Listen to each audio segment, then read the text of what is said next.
Hoy, en Error de Conexión, daremos un análisis respecto a la evolución de la imagen del boliviano, también respecto a la unidad entre los diferentes departamentos. Veremos si Bolivia es un estado sin nación. Esto y más, hoy en Error de Conexión. El ser humano, en la actualidad, está conectado a todos los medios existentes. Pero la desinformación es nuestro pan de cada día. Pero existen momentos en los cuales esa conexión es cortada, donde la verdad se hace clara. A estos momentos se los denomina error de conexión. Bienvenidos a la verdad sin filtro.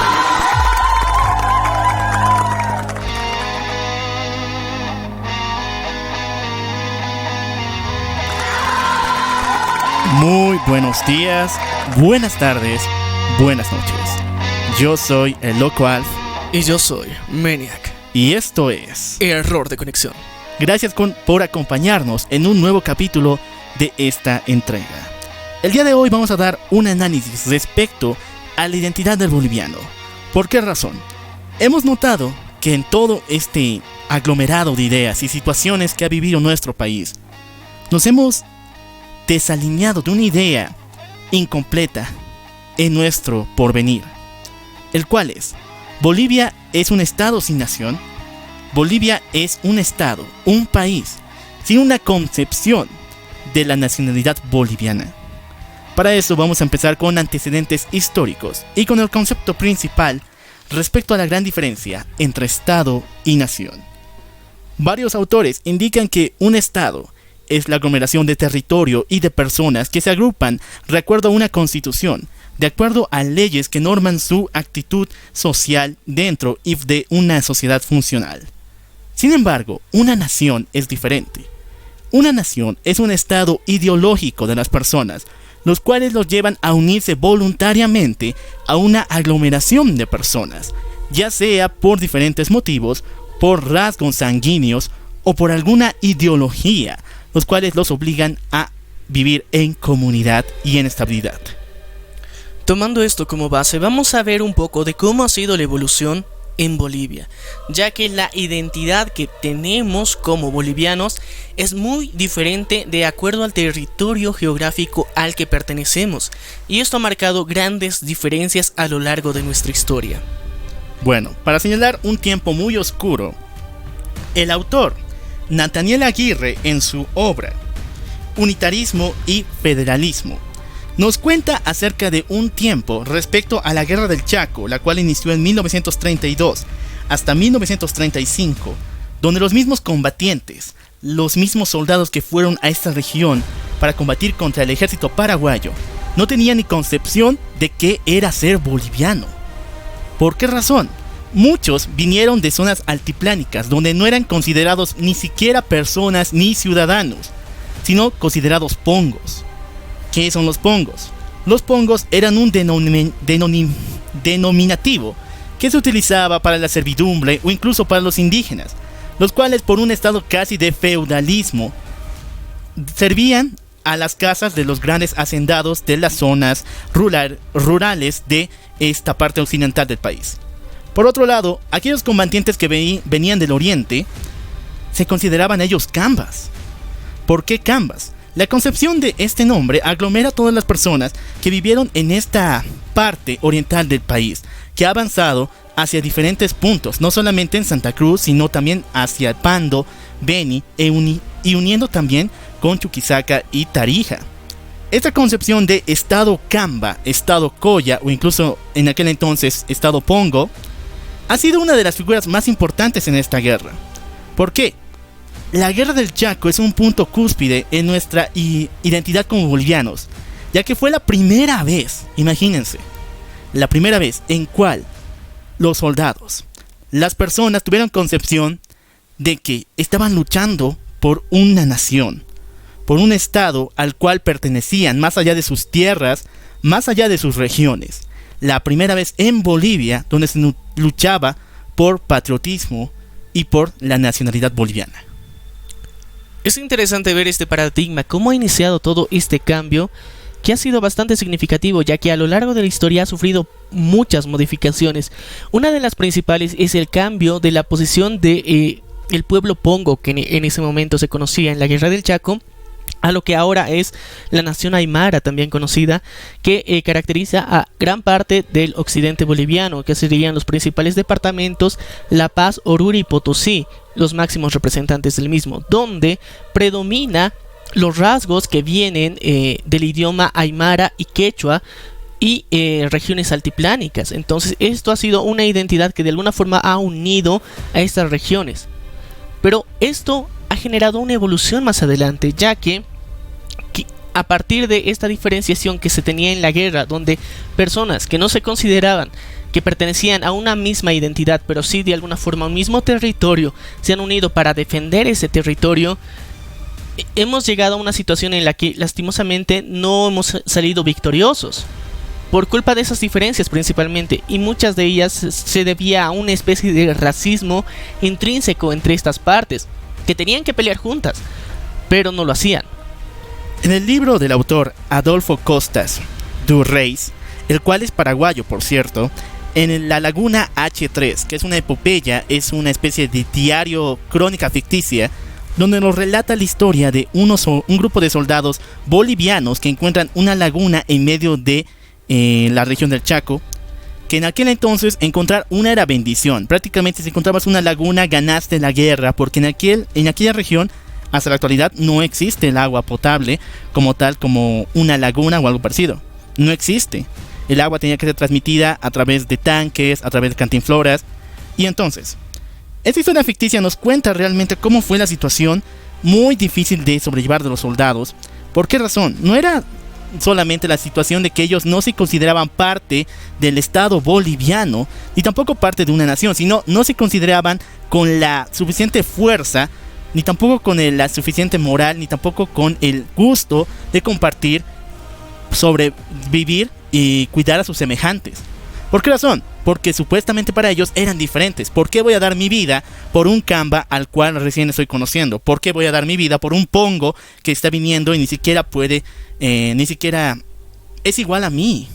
Y aquí es un punto también bastante importante, que durante la Guerra del Chaco se vio muy marcado que las personas que tenían y procedían del área rural no sabían hablar español o castellano, y al enfrentarse a las personas que sí sabían hablarlo, porque en la región del oriente boliviano la mayor parte de las personas sí sabía hablar español, ya que las misiones jesuitas habían hecho un trabajo bastante excelente respecto a la transmisión del lenguaje, pese a que tienen el lenguaje guaraní que hasta ahora se sigue manteniendo, pero ya eran más aptos para hablar castellano, mas no así los de la región occidental, ya que aquí se ha hecho prevalecer más los idiomas originarios, tanto el quechua como el aymara.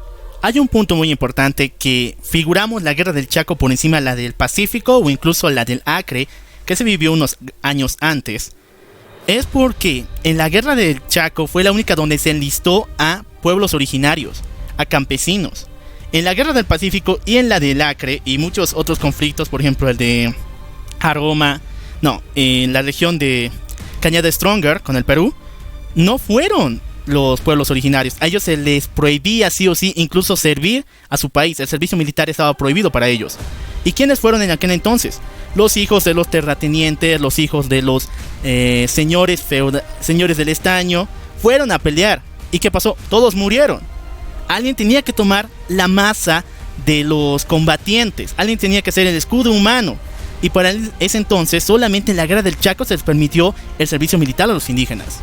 Muchos igual aprovecharon esa situación para agarrar grandes puestos de poder, pero la historia hoy en día muestra de que muchos de que fueron a la guerra no salieron de ella, o peor, el día de hoy no se reconoce su mérito militar por haber sobrevivido en aquel campo infernal.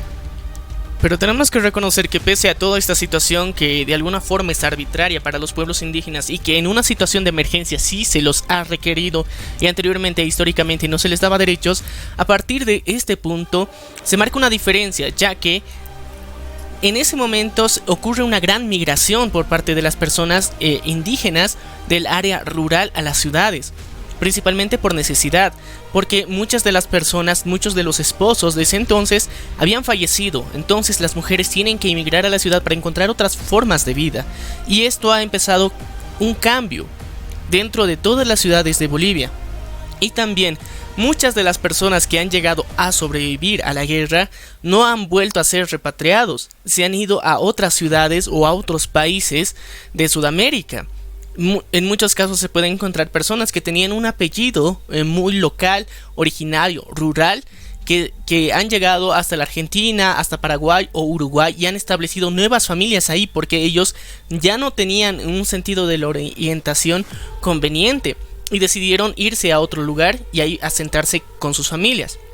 Pero otro punto también importante que tenemos que tomar en cuenta es que a partir de este punto en adelante ya las personas indígenas o del área rural sí podían participar en la vida militar, y esto fue muy importante ya que a partir de que el servicio militar es obligatorio y se permite el ingreso de las personas del área rural, esto ha generado una nueva consigna y una nueva identidad dentro de las personas del área rural, las cuales consideran que un hombre que no participa dentro del entrenamiento en el ejército boliviano no es hombre.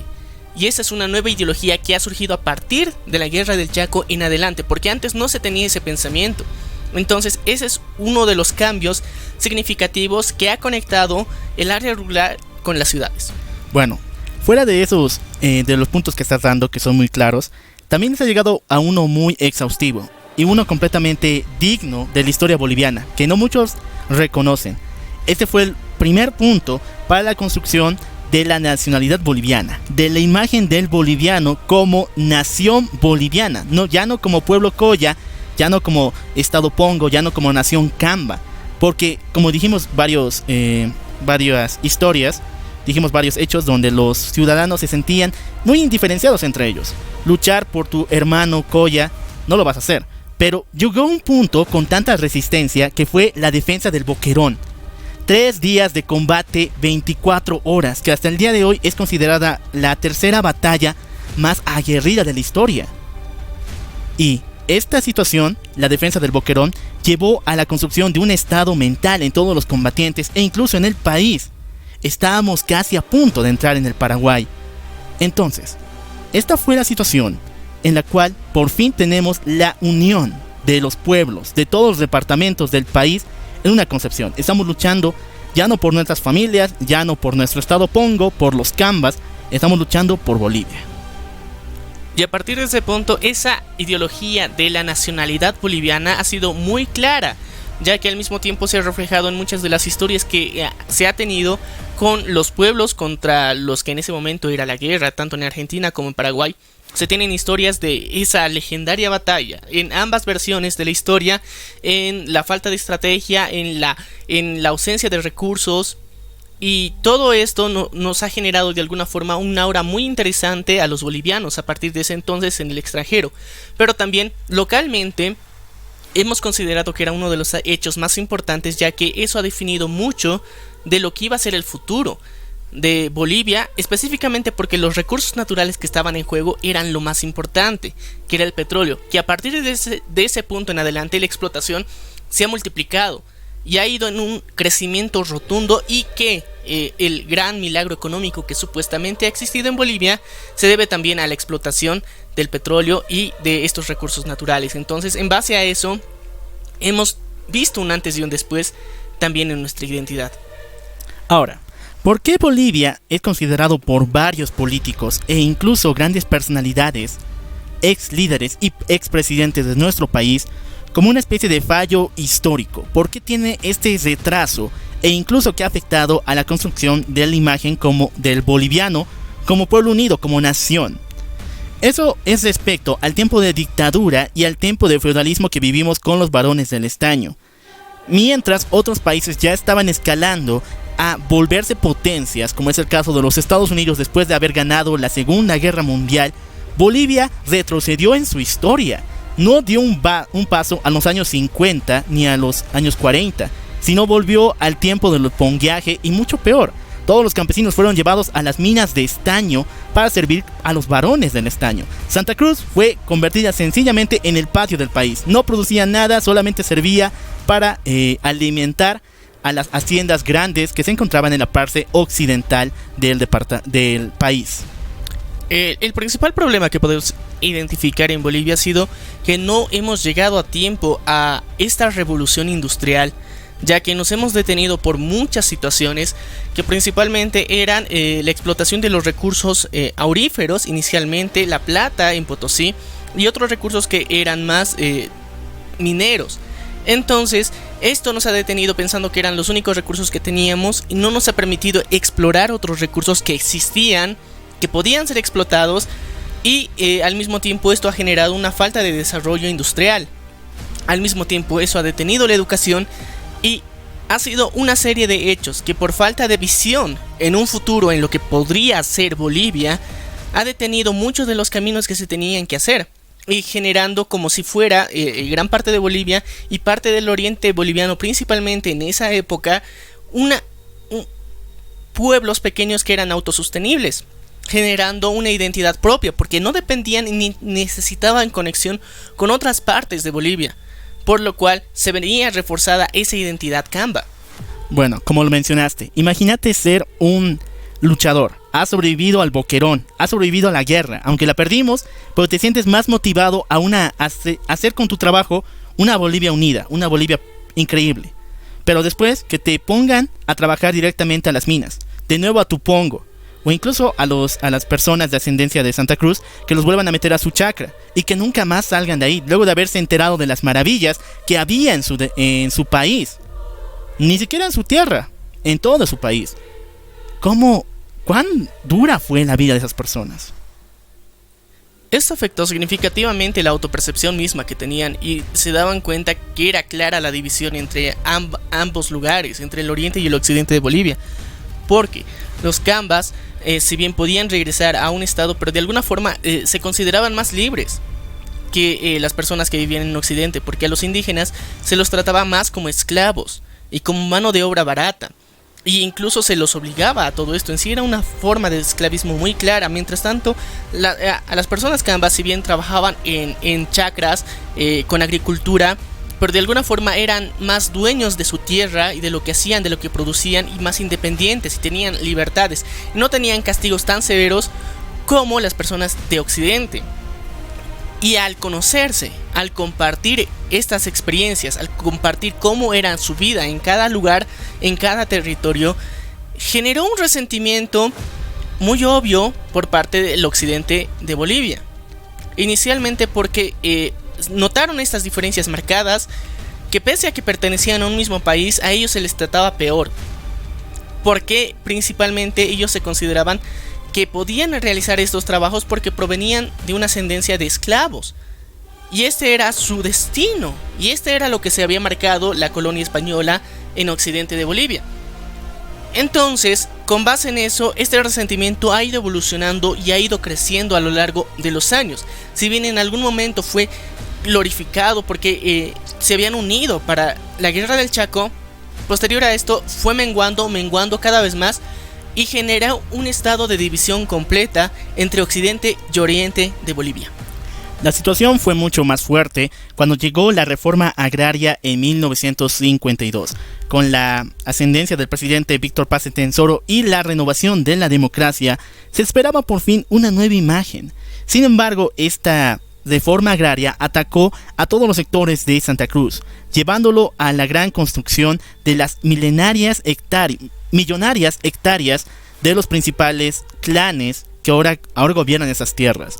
La reforma agraria ha sonreído a todos. Prácticamente tú podías tener tu propia tierra en este lado de occidente, pero en el oriente pasaba una cosa muy diferente.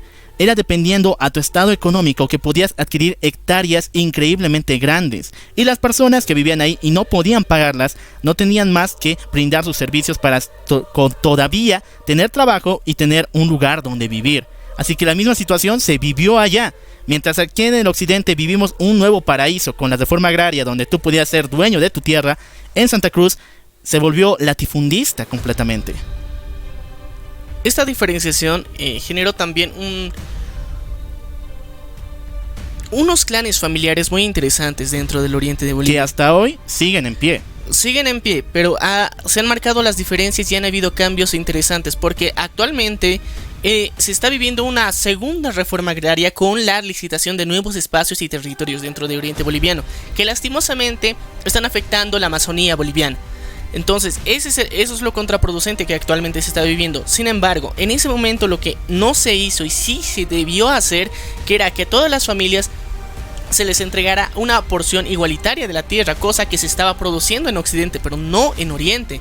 En Oriente se estaba poniendo precio a esos terrenos donde muchos años antes y muchas generaciones habían trabajado esas tierras, pero ahora el Estado le había otorgado derecho a otra persona que sí tenía más recursos económicos, pese a que tu familia le había estado trabajando durante muchas décadas y ahora ya no te pertenecía.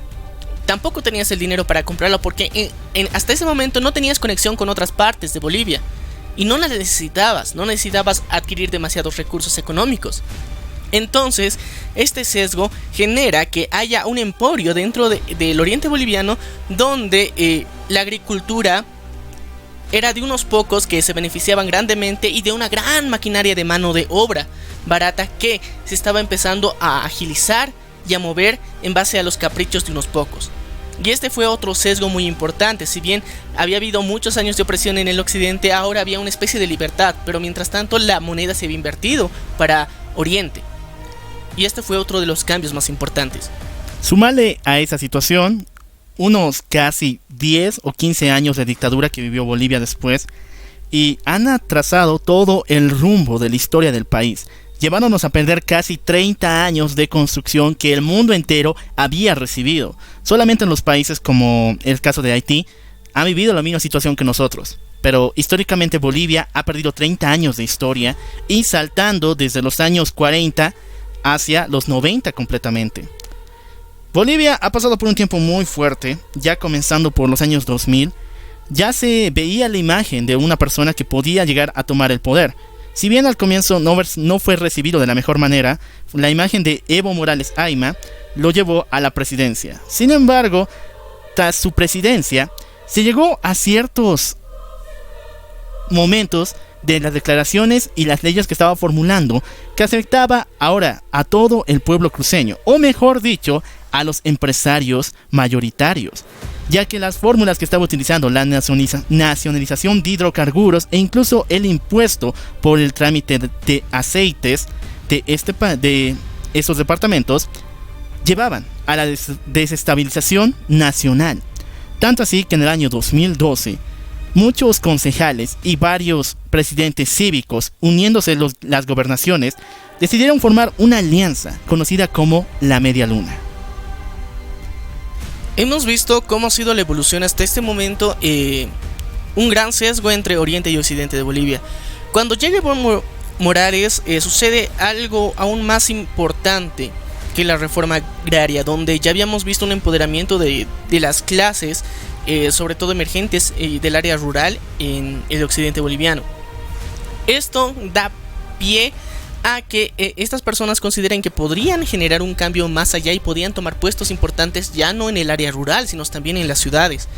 Y este cambio podemos decir que hasta cierto punto fue bastante positivo, porque muchas personas que tenían ese sesgo, ese miedo de poder enfrentarse a las ciudades, que consideraban que eran algo muy lejano, que no debían acercarse y que incluso iban a ser rechazados, perdieron ese miedo y se atrevieron a hacerlo, lo cual podemos decir que es bueno y positivo para la evolución de las personas. Pero al mismo tiempo, gran parte de la campaña del señor Evo Morales era generar odio, y este odio era entre Oriente y Occidente, generando principalmente este punto en donde a Oriente nuevas empresas habían estado llegando. Las familias que ya tenían el poder estaban generando aún más poder y la economía de estos departamentos estaba creciendo de otra forma, a diferencia de Occidente, que se había quedado hasta cierto punto estancada en la industrialización. Mientras tanto, Oriente estaba mejorando en la industrialización de manera independiente, porque la industrialización que había sufrido el Oriente boliviano era independiente. Los propios empresarios la habían generado, ellos habían dado de su dinero para que esto suceda. Pero en Occidente no, en Occidente simplemente la poca industrialización que ha habido era bastante limitada y no permitía suficientes fuentes de trabajo. Entonces ha empezado, desde ese momento ya había una migración de Occidente a Oriente, continua, constante, pero al mismo tiempo sesgada bajo el racismo. Y ese es uno de los principales puntos que impulsó hasta cierto punto Evo Morales, que él supuestamente quería romper, pero al mismo tiempo lo defendía más. Y con la conformación de la Media Luna tenía el perfecto enemigo interno en Bolivia y la perfecta excusa para realizar muchas cosas. Como tú lo dijiste, Evo Morales no llegó para ser el símbolo que Bolivia necesitaba para volverse por fin en una nación unida. De hecho, desde sus comienzos, su mensaje fue de odio. Su mensaje fue de separatismo entre el occidente contra el oriente.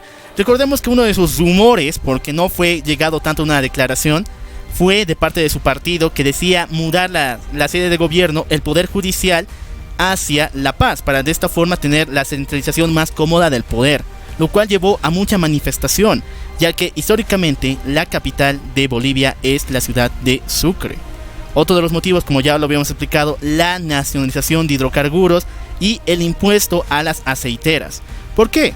Santa Cruz se estaba llenando de productores de soya, los cuales estaban exportando enormes cantidades a la rama del biocombustible. Al tener este impuesto sobre las manos, iban a perder millones de inversiones y millones de dólares que las personas del Brasil principalmente pensaban invertir en estas enormes chacras de soya. Ese dinero nadie se los iba a recuperar. Ese dinero jamás iba a volver a las arcas de los grandes empresarios, ni tampoco a el departamento. Ahora, ¿cómo se ha formado la Media Luna? Con estas concepciones, muchos dijeron que era injusto que casi el 3% de todo el ingreso neto del Estado sea dado a Santa Cruz para su provisionamiento. Recordemos que por aquel entonces, en 2012, Santa Cruz daba el 50% de lo que refiere a las arcas del Estado en impuestos, ya sea a empresas o incluso impuestos individuales. Santa Cruz prácticamente estaba alzando al departamento, a todo el país en sus hombros con el dinero que recaudaba. Y era injusto que de todo ese dinero que daba a las arcas del Estado solamente se le diera el 3%, mientras a otras regiones como La Paz le daba casi el 7 o 10% de este dinero. Ahora, esa situación llevó a todos los personalidades cívicas de cada uno de esos departamentos, como son Pando, Beni, Santa Cruz, Tarija y Chuquisaca, a unirse en esa aglomeración llamada Media Luna. Si bien al comienzo su petición fue lanzar un referéndum respecto a la autonomía de autogobernación y autogestión de los recursos del IDH que se lanzaba a cada uno de esos departamentos, todo fue malentendido de parte del gobierno de Evo Morales, llevando una campaña muy sucia que después se tintó con tintes de violencia de parte de ambos bandos.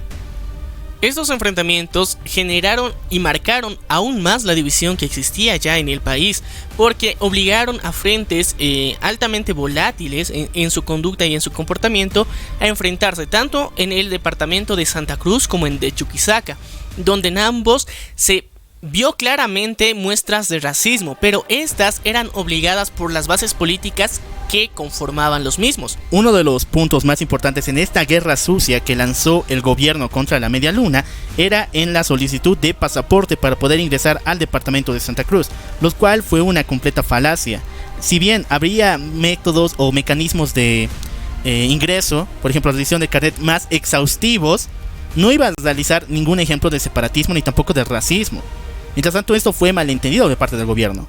Ahora, esto llevó a unos enfrentamientos muy fuertes. Tal fue la masacre del Porvenir, lo cual fue lanzado por grupos extremistas del departamento de Pando a las órdenes de su gobernador Leopoldo Fernández. Casi 33 personas muertas, de las cuales muchos eran indígenas que querían ingresar a la ciudad, pero ellos también tenían órdenes directas de parte de los grupos masistas en aquel entonces de poder ingresar y reunirse. Si bien no había ninguna instauración de violencia, no había una razón por la cual las balas se dispararon, y esto ocasionó muertes por todas partes. Lo mismo pasó en Chuquisaca, donde obligaron a un grupo de agricultores de las zonas lejanas a arrodillarse, desnudarse y cantar el himno a Chuquisaca.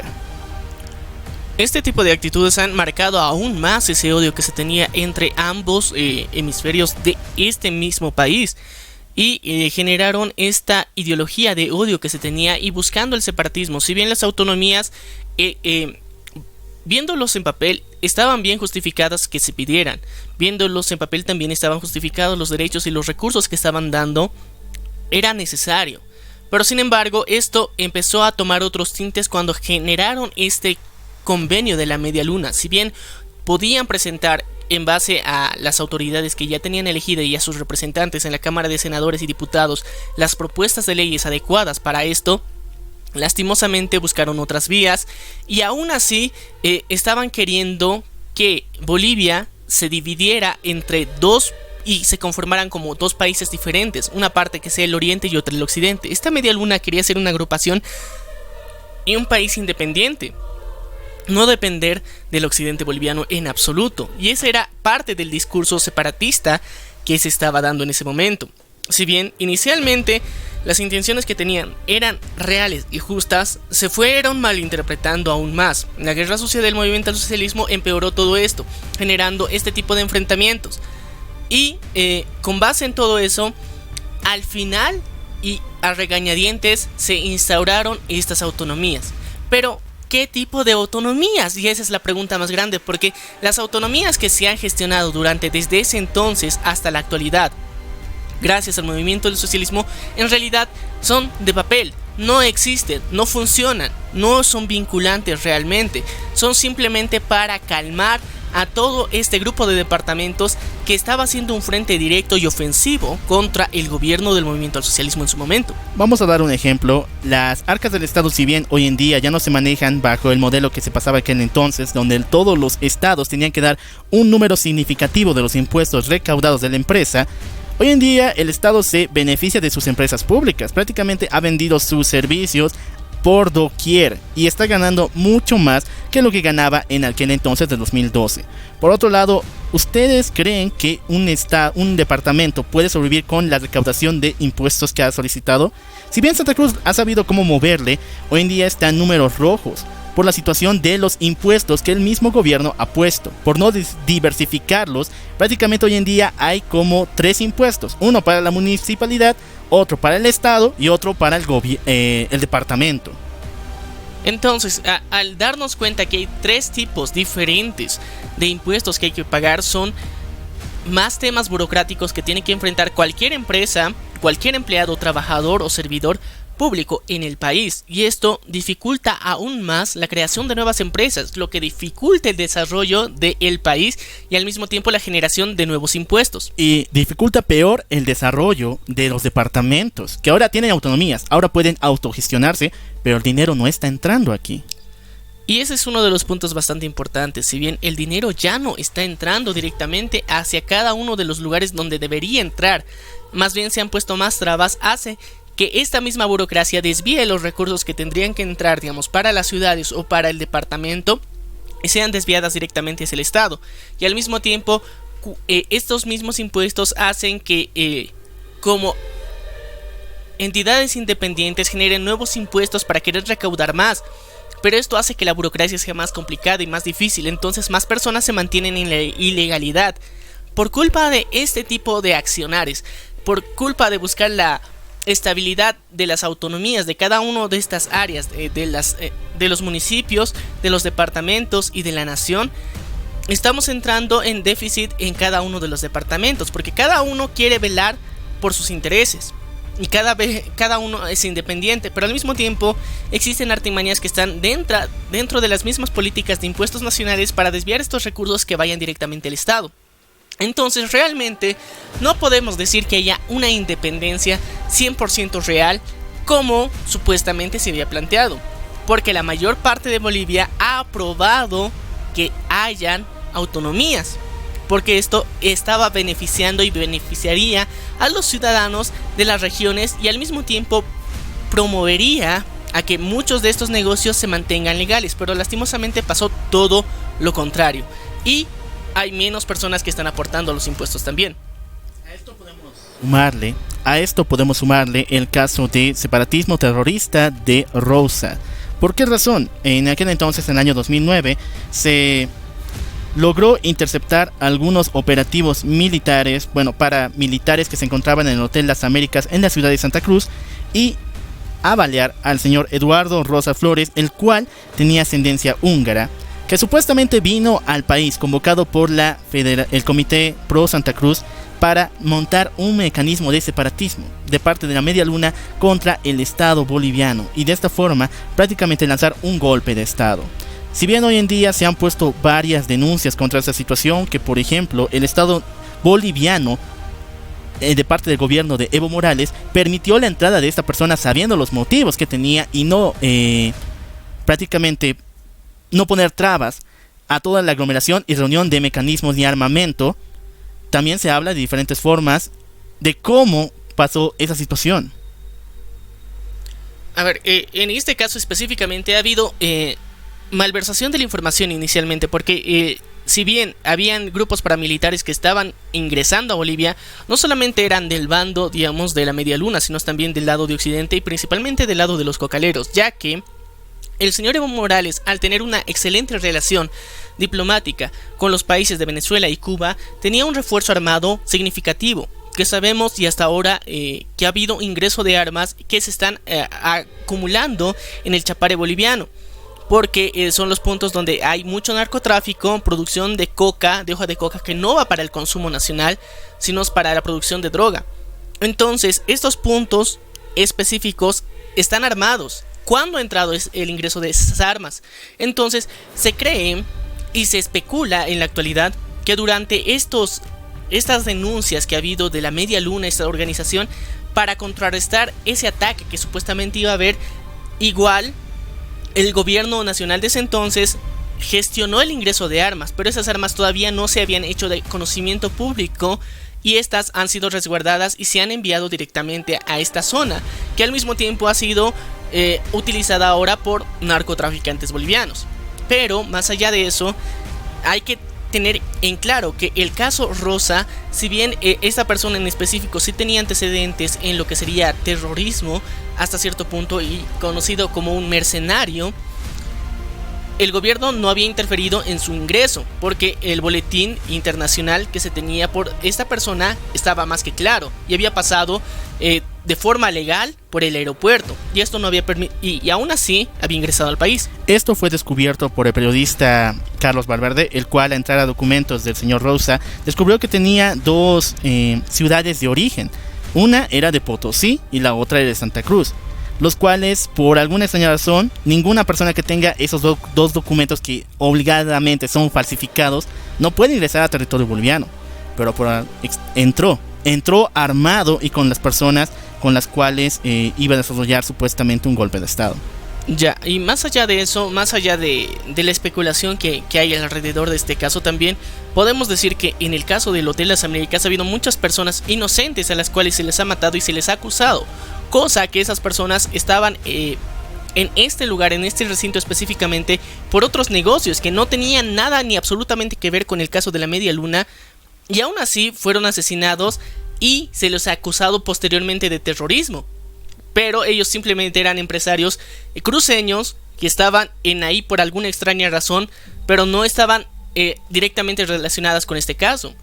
Se ha dado la casualidad de que el señor Rosa también se encontraba en este lugar, y que lastimosamente estas personas y el operativo militar que ha habido los ha vinculado directamente y han asesinado a todas ellas. Entonces podemos decir que a lo largo de todo ese tiempo ha sido un error principalmente de logística y de estrategia militar que ha tenido por parte del gobierno de Evo Morales en ese entonces, porque no ha funcionado, porque no ha sido eficiente, y al mismo tiempo no ha desarticulado la idea que se tenía de las autonomías, porque se creía que a partir de ese acontecimiento, ese operativo, la idea de las autonomías iba a perder. Pero no, posteriormente hubo un referéndum donde sí se aprobó las autonomías. Entonces todo esto se considera también que fue una cortina de humo por querer radicalizar aún más las cosas que se estaban viviendo y quitarle el crédito y mérito de lo que estaba pidiendo el oriente boliviano. Pero no fue así, y la historia ahora nos lo demuestra. Entonces, más allá de esto, vemos cómo el gobierno del señor Evo Morales en su momento estaba promoviendo el odio y la división entre Oriente y Occidente. Y era tan marcado, tan evidente, que se veían videos incluso donde personas de pollera del occidente boliviano en Santa Cruz eran agredidas. Y al mismo tiempo personas también que con aspecto más caucásico en occidente boliviano eran rechazadas también, o que muchas personas no aceptaban en fuentes de empleo que tenían procedencia de Santa Cruz, Beni o Pando, digamos, en puestos en las ciudades de La Paz y Cochabamba a veces. Entonces todo esto ha marcado mucho el odio que se tenía entre Oriente y Occidente, pero esto aún continuó evolucionando. Bueno, para finalizar los antecedentes históricos tenemos que hablar de la pérdida de poder del señor Evo Morales Ayman. Esto ha causado la renovación de lo que se denomina la contrariedad política de la parte que formada por el Frente del Partido de Comunidad Ciudadana y de los otros que en aquel entonces postulaban para la elección del 2019. En base a eso tenemos que dar que pese a todo ese panorama que ya habíamos contado como un antecedente, casi 10 años después se solucionó todo esto de una forma pacífica en torno a la identidad que se tenía como bolivianos. Y ese es uno de los puntos más importantes que queremos resaltar. Si en su momento hubo una división, una fractura que el propio gobierno estaba impulsando y multiplicando más, hubo un giro inesperado donde cuando vemos el fraude electoral que el señor Evo Morales quiso realizar en el año 2019, hay un giro y durante toda esa transición también se ha generado una nueva generación, se podría decir, de jóvenes, adolescentes, personas que ya estaban en posibilidades de dar una opinión, una crítica, que ha permitido a darse cuenta de que todas esas ideas de racismo, odio entre el Oriente y Occidente no tenían sentido ni justificación. Y durante esos 10 años se fueron marcando más. Las personas, gracias a la apertura de los medios de comunicación, las redes sociales, empezaron a darse cuenta que muchas de estas actitudes que el gobierno estaba promoviendo no eran adecuadas ni funcionales y no aportaban a un bienestar colectivo.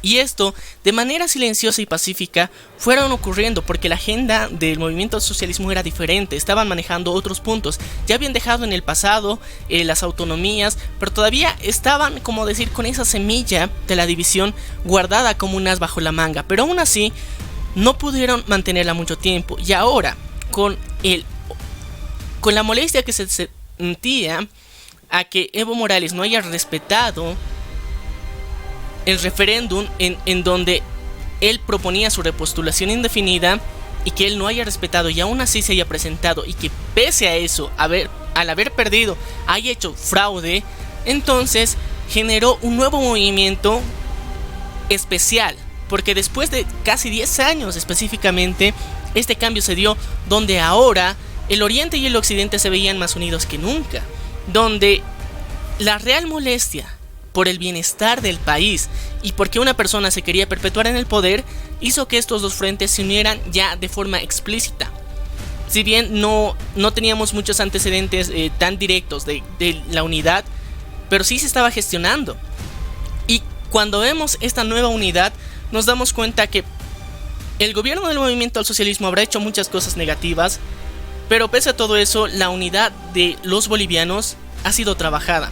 Y tenemos que reconocer que las personas del área rural, los indígenas, ese empoderamiento que le ha dado el movimiento al socialismo ha sido necesario y beneficioso para darnos cuenta de que no hay tantas diferencias entre Oriente y Occidente. Es de las pocas cosas que tal vez podemos rescatar y destacar del movimiento al socialismo en su momento. Es de las pocas. Y aún así lo han tratado de usar para generar nuevamente división. Y eso han sido los enfrentamientos tanto en Sacaba como en la ciudad del Alto. En Secata. Bueno, hemos visto que respecto a la producción, respecto al desarrollo económico de nuestro país, nuestra nación boliviana se encuentra completamente fracturada entre Occidente contra Oriente. Y es muy difícil hacer una conexión en este ambiente. Sin embargo, en lo que refiere a un enemigo en común, primero, en la guerra del Chaco, contra nuestros enemigos en aquel entonces, nos unimos una vez. Y después contra Evo Morales y su perpetuidad en el poder, también lo hicimos. ¿Es necesario realmente tener un enemigo en común para que Bolivia se una y sea por fin una nación como tal? el tiempo nos ha demostrado que ya no es necesario, porque la igualdad de derechos, la igualdad que se tiene que vivir dentro de la sociedad para un buen estado del bienestar, lo hemos podido demostrar que es posible gracias a la unidad y también gracias a que la comunicación es más extensa en la actualidad. Ahora, gracias a la considerada globalización, nos damos cuenta que no somos diferentes por pertenecer a una región geográfica de otra. No por pertenecer a una región tenemos más derechos que otra. Entonces, esta nueva globalización ha permitido que una generación entera se dé cuenta y enseñe a los mayores de que esto no es real, de que todas estas ideas de división, de separatismo que se podrían considerar no son más que líneas imaginarias que nosotros mismos hemos puesto o que nuestros padres nos han enseñado o que generaciones antiguas creían que existía pero en realidad nunca han estado ahí. Entonces, gracias a esto nos damos cuenta que la unidad real sí es posible y esto ha permitido que personas durante todas las manifestaciones que se han tenido en el año 2019 se mantengan de forma pacífica haciendo protestas. Por eso no se puede decir que ha habido un golpe de estado, porque todo el pueblo y todas las ciudades de Bolivia ha habido manifestaciones grandes, significativas, donde muchas personas han participado de manera pacífica. Si bien ha habido pequeños enfrentamientos, ha sido por la represión policial y en respuesta a la misma, porque la mayoría se estaba celebrando de forma completamente pacífica. Y eso ha sido uno de los puntos más iniciales, porque desde que empezaron las protestas siempre se mantuvo la bandera de todo esto va a ser pacífico. Si alguna persona quiere circular con su auto se le va a ceder el paso, pero en general vamos a tratar de mantener bloqueos. Y las personas respetaban los bloqueos por respeto también a la idea que se estaba centrando en que era una protesta en contra de alguien que se quería perpetuar en el poder. Entonces, este cambio tecnológico ha sido una de las piezas fundamentales para darnos cuenta de que no somos tan diferentes. Y yo creo que la identidad como nación de Bolivia ahora está más viva que nunca y ha sido uno de los cambios más significativos que hay. Pero aún así, hay mucho por lo que hay que luchar más adelante. Y ese es uno de los puntos más importantes. Bueno, nosotros, como Error de Conexión, salimos a las calles a preguntar respecto a esa situación.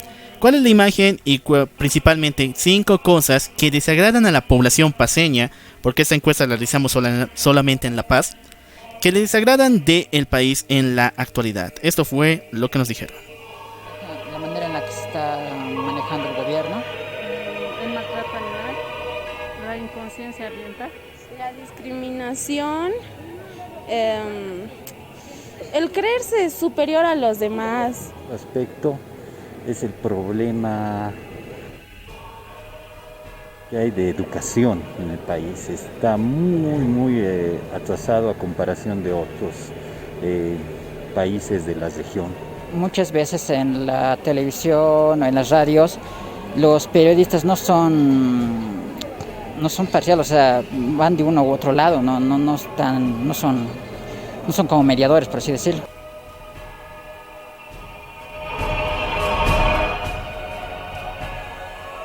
Como lo escuchamos, todos estos temas respecto a qué no les agrada de la sociedad boliviana en la actualidad son muy importantes. Algunos dicen que es falta de educación y acordamos respecto a esto, también a la imparcialidad de los medios. Hemos visto que poco a poco los medios que tiene nuestro país se han vuelto más enemigos de las personas que sus propios aliados en la información. Con base en eso también tenemos que representar que muchos de nuestros episodios ya hemos tratado de reflejar muchos de estos puntos de la educación de la ley Avelino Ciñani, que ha sido un perjuicio más que todo, sobre todo para la mayor parte de las personas. Entonces también hemos visto cómo ha habido otros cambios significativos en la sociedad que no han sido solucionados. Por ejemplo, que muchos medios de comunicación se consideren vendidos por completo a una consigna política o a otra, y no hay la imparcialidad necesaria dentro de nuestro contexto por parte de los medios de comunicación al mismo tiempo, que aún se consideren que hay clases sociales dominantes frente a otras. Pero mucho de esto, comparado con la visión misma de nuestro país hace 10 años, ya es una visión completamente suavizada. Pese a la situación y este cambio que podemos decir que hay de desigualdad que siempre va a existir, pese a que se tomen las políticas necesarias, siempre va a haber un nivel de desigualdad, pero comparado con lo que teníamos hace 10 años, la brecha cada vez es más borrosa. Y cada vez hemos visto cómo las personas están cambiando esa misma mentalidad de victimismo que se tenía por parte de las personas de occidente boliviano, que siempre se consideraban víctimas de lo que estaba pasando con el gobierno, con el exterior, que éramos víctimas de todo lo que estaba pasando alrededor del mundo y por eso nunca podíamos salir adelante. Entonces esta visión de victimismo está cambiando y está mejorando para bien. Y yo creo que es uno de los puntos principales que podemos resaltar también. Bueno, uno de los puntos que más tengo que enfatizar es la educación, porque si bien esos temas tienen que ser dados en la escuela primaria y secundaria, lamentablemente no es así. Existe una especie de maestros, de instructores que siguen levantando esta barrera entre ambas ciudades. Ellos se escudan diciendo que así es la sociedad, pero es una visión muy perdida y muy olvidada, y al mismo tiempo muy victimizada de ellos mismos.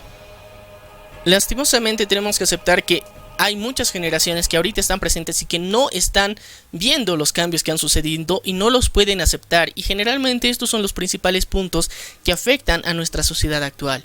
Entonces, estos cambios que se están viviendo y se están manifestando sobre todo en las nuevas generaciones, en los jóvenes y adolescentes actuales, que están demostrando cómo estos cambios entre las diferencias sociales, en las diferencias ideológicas, en las diferencias raciales hasta cierto punto, realmente no son reales, son imaginarias. Hay un montón de generaciones que todavía no lo puede comprender porque ha sido criado y ha vivido bajo las mismas durante mucho tiempo. Y vamos a tardar por lo menos una década más en que esta generación acepte esto, que ahora forma parte de la realidad actual. Pero hasta mientras podemos seguir trabajando en nuevos cambios dentro de la propia identidad boliviana. De una situación tan compleja en la que había dos polos completamente opuestos, a llegar a este momento de unidad que se ha gestionado durante los últimos años, pese a las diferencias que tengamos entre las regiones geográficas a las que pertenecemos, la identidad como seres humanos está más clara que nunca, y es uno de los puntos importantes que tenemos que resaltar. Bueno, Maniac, tengo que preguntarte. ¿Tú piensas que la sociedad boliviana es egoísta en sí? En general sí, porque desde siempre, y como lo habíamos mencionado, cada uno está velando por los intereses personales de su región. Entonces, si nos identificamos más con la región occidental, consideramos que los beneficios tendrían que estar de este lado. O consideramos que se le está dando muchos beneficios a los de Oriente, pero esta es la idea primigenia equivocada que tiene la educación en Bolivia. Entonces nos hacen generar este resentimiento y este odio, lo mismo como habíamos reflexionado anteriormente en nuestro episodio de la pérdida del litoral boliviano. Entonces esa es una parte del gran malestar, de ese egoísmo que nos imponen, que realmente no está justificado porque técnicamente pertenecemos al mismo país. Bueno, salimos a las calles, hicimos una pequeña encuesta. Eso nos dijeron. Sí, un tanto sí. Después de este conflicto del 2019 se ha visto que Bolivia en sí está dividida. Sí, es egoísta. Y esto se ha visto cuando ha habido el problema del COVID. Por ejemplo, el primer caso, si no me equivoco, ha sido en Oruro y han salido vecinos queriendo sacar a las personas que ya tenían COVID fuera de su comunidad. Era que solo pensaban en ellos, o sea, yo quiero estar bien y nada más, los demás, si así se ha puesto mal, su responsabilidad. Y se ha visto muchas veces, entonces no, que considero que el boliviano de cierta manera sí es egoísmo. No todos los casos, se puede ver sí, que hay bolivianos que realmente tienen empatía uno por el otro y se buscan ayudarse entre sí. Bueno, no todo, pero sí la gran parte sí son egoístas. Solo piensan, es como decir, si yo estoy bien, no me importa lo que los demás estén sufriendo, no me importa. Si yo tengo dinero, si yo tengo con qué comer, no me importa si a alguien le falta. Bueno, el egoísmo está en todo sector, ¿no? En todo sector. Pero así, a nivel regional, como he ido apreciando en los diferentes lugares, a nivel Sudamérica sí somos egoístas, así que es característico de nosotros haber heredado eso desde los españoles. Bien, tenemos una visión bastante interesante aquí, principalmente tomando en cuenta que consideramos que no solamente como país somos egoístas, sino como región. Y también como ciudadanos. Entonces, más allá de que una persona es un ser individual que tiene que velar por su bienestar individual y no por el bienestar colectivo, y técnicamente el bienestar colectivo lo estamos destinando esa responsabilidad directamente al Estado, el bienestar individual también se lo puede manifestar compartiendo con otras personas y generalmente la visión que nos ha dado ha sido sobre todo por el tema de salud, porque la mayoría de las personas hemos entrado en una crisis de salud muy grande, donde tanto había desabastecimiento de medicamentos, de hospitales, de camas, entonces había un montón de falencias del Estado que han repercutido directamente en la sociedad, que no les permitía tener un acceso adecuado a la salud, que obligaba a las personas a velar por sus propios intereses de forma más agresiva.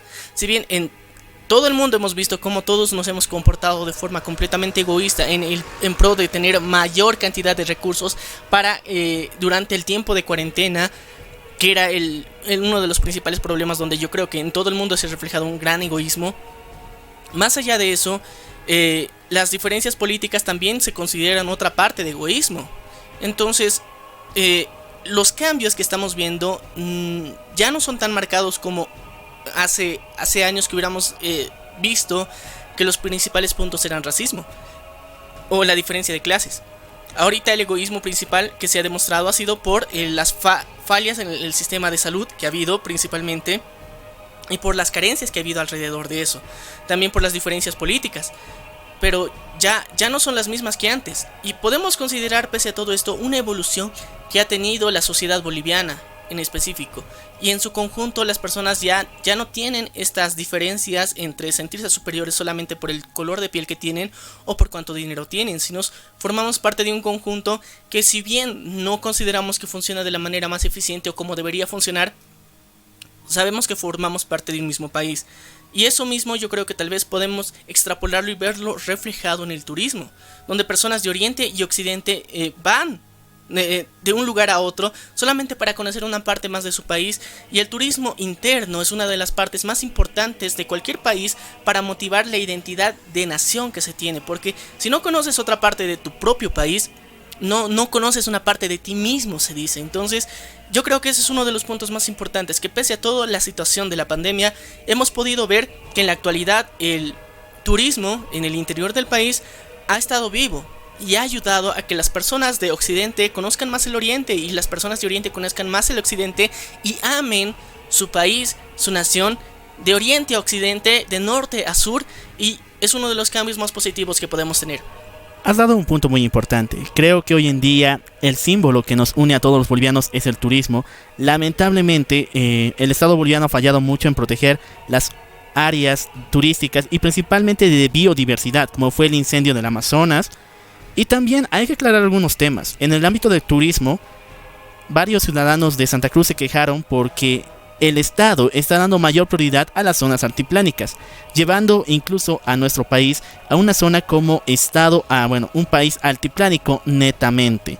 Y también eso se nota en las altas tasas de turistas que vienen. ¿Cuál es el principal punto que vienen a visitar? La ciudad de La Paz, porque siempre es promocionado una y otra vez. Esto de parte de la municipalidad, de parte del Estado. Mientras tanto, otras regiones del país no son explotadas de la misma forma. Esto es un grave golpe contra el Ministerio de Turismos. A ver, uno de los puntos principales por qué sucede esto es porque el movimiento al socialismo está ampliamente y mayoritariamente representado por personas que pertenecen al occidente boliviano, no tanto el oriente. Entonces, para contentar a sus bases, ellos han decidido que es mejor hacer que todos los proyectos giren en torno a Occidente, lo cual no está bien, tendría que ser equitativo para toda Bolivia, y es uno de los puntos que más se pueden reclamar. Ahora, anteriormente otro punto tal vez que de unidad que podemos recordar es en el incendio de la Amazonía y de la Chiquitanía. Toda Bolivia se ha movilizado a partir de eso, enviando recursos, víveres para que estos incendios se puedan apagar. Todas las personas de Bolivia estaban al tanto de proteger sus recursos naturales, pese a que el Estado, tanto en el gobierno de Evo Morales, de Yanine Áñez, no han hecho mucho o lo suficiente como para prevenir todo esto. Y unimos también el de Arce el de Arce. Entonces, más allá de eso, no se ha podido ver, digamos, un cambio y un cuidado real al medio ambiente, pero los bolivianos ya son conscientes de que hay que ser cuidadosos con el medio ambiente. Los intereses económicos son los principales egoístas que no quieren preservar el medio ambiente. Pero aún así, durante la última semana hemos visto cómo el exministro de Desarrollo Rural y Tierras estaba a punto de liberar más territorio para que se hagan expropiaciones y explotación de de tierras. Y al mismo tiempo plantaciones de soya, que era el principal objetivo que se tenía dentro de Santa Cruz. Entonces nos damos cuenta que esa mentalidad y esa agenda política es la que tiene el movimiento al socialismo. Y al mismo tiempo, al darnos cuenta de esa identidad y a reconfirmarla, nos damos cuenta que hay que defender. Y eso nos da una nueva consigna para unirnos también como país. Entonces, pese a todos estos cambios que realmente son negativos por parte de los gobiernos que se han realizado, la identidad como país se está viendo reflejada y reforzada en todo esto. Y esto significa un cambio positivo, considero yo, que se puede dar más adelante. Entonces, si bien muchos de los recursos se han ido y destinados para Occidente, y la propia marca país es más reflejo del Occidente que del Oriente, que es una verdadera pena que hayan hecho ese tipo de trabajos tan mal hechos, incluso mal desarrollados, pero pese a todo eso nos muestran cuál es la agenda política que tiene el movimiento del socialismo. Y yo creo que al darnos cuenta de esta unidad que se tiene como nación, como país, vamos a cambiar en las próximas elecciones que se lleguen a tener en Bolivia. El panorama va a ser completamente diferente. Lo hemos vivido en la actualidad con alcaldías y departamentos y gobernaciones. Cómo se ha visto segregado cada uno. El movimiento al socialismo ya no tiene la mayoría. Es porque también el sentimiento de nación ya es diferente. Entonces cada uno sabe y cada departamento tiene una visión diferente de cómo quiere que se desarrolle su ciudad, su departamento. Y esto está beneficiando a todos, yo creo. Entonces podemos ver un buen cambio, un cambio positivo, y alegrarnos que de alguna forma, pese a toda la crisis, hemos llegado a resaltar algo más importante. Has dado un punto, para resumir toda esa situación. Bolivia se separa por los intereses económicos de unos cuantos. Se une para vencer a esos malvados. Y hoy en día tenemos un símbolo que defender: nuestro turismo y nuestra diversidad. Con esto finaliza el programa del día de hoy. Yo soy el Loco Alf. Y yo soy Maniac. Y esto fue Error de Conexión. Gracias por acompañarnos. Nos vemos a la próxima.